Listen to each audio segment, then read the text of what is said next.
kaigsunan no. Pero kana laging feeling nga wa ka expect mo ba nga mo din ay feeling sa mga tao nga worry. Ako kamo mga kaigsunan nga naa diri. Murag di na ko ma-feel mga kaigsunan no nga sakto ra tong pag-abi-abi. Kuan ba nga wala na ka-feel mga kaigsunan. Unya dako na day kay nag-impact sa uban mga kaigsunan. Ang ako mabantayan kay halos ang tanan ng yung bisita atong taga-Ag Park ngano man mga kaigsunan no nga taga-abo sa bisita ikaw kuan mo pag kita kabaw sa talento ikaw ang kuan. Bitaw sa. Basta na bisita pero that is one of the trademarks po sa taga-Tabunok mga kaigsunan. Di mauwaw, baga gitag na mga kaigsunan kay wa pa na kaila. Amen. Mga sign na tama kaigsunan. And that is also a blessing kay one of the avenues man sa no mga kaigsunan para mo feel at home ang mga tao. Katong diad ko po mag-share lang po mga kaigsunan katong naa ko sa Leyte no. First time to na ko nga na-feel nga wa ko sa balay mga kaigsunan no. Na-feel na ko ang mga experiences nila mga Priscilla mga kaigsunan nga ug wa ka sa inyo lisod ang pagalagad sa Ginoo. Kay tungod dili mao ang imong simbahan nga natuan unya pagadto nako sa Leyte magisunan na ko'y simbahan nga tuan unya maor gyud akong trabaho magisunan maminaw nya di mo balik na lang sa iway kay wala man ko na approach mga kaigsunan lain sa kay mo adto ka dito mo ana ka nga pwede ko mag kuan sa inyo ang iway, pwede ko mag-Bible game, pwede ko mag-special song sa inyo iway. Wa ka kaila sa elders, imo pagabatanon ra imo ingnan. Kay mao man. So lisod gyud mga kaigsunan nga lain taga-laing lugar ka, mo adto kag laing church. Unya ma-feel at home ka kay naka-share ka sa imong mga talents. Lain ra gyud ang feeling nga maka-share ka.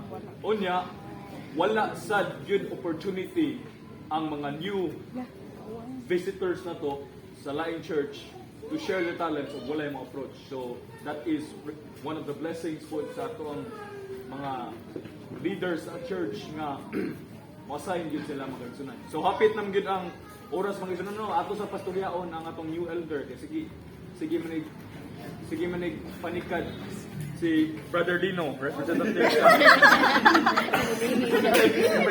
sa atong youth.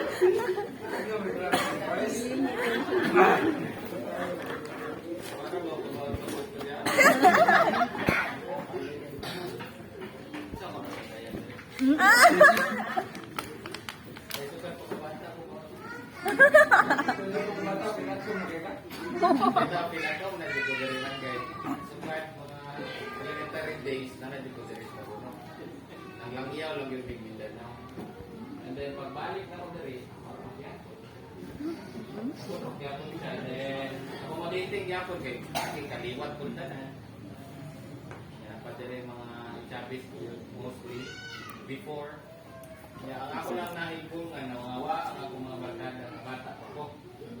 Awa na dahil sa pagturo. Kaya like, ito lang pangalan, ilang si Jerome. Si Denton. Okay, tama. Awa na sa pagturo. Si Harvey. Pag-Harvey ka na sila mo na mga batmate.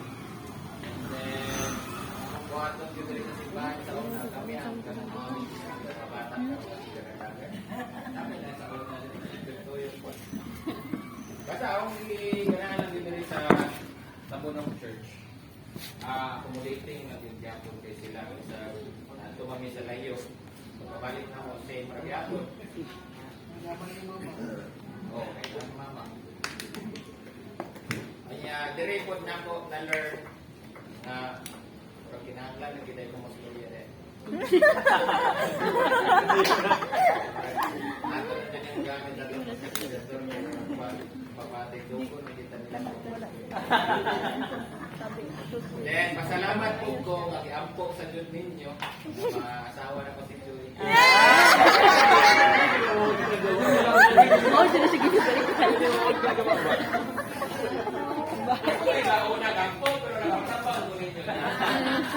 Kapag yung sa Ginoo niya, mo sa taga-expect na love Juday kay put me ninyo kay nakaingon jud ko nga padung pa lang ni kasal nakaingon jud ko nga grabe ang preparation sa church. Nagkatibag ko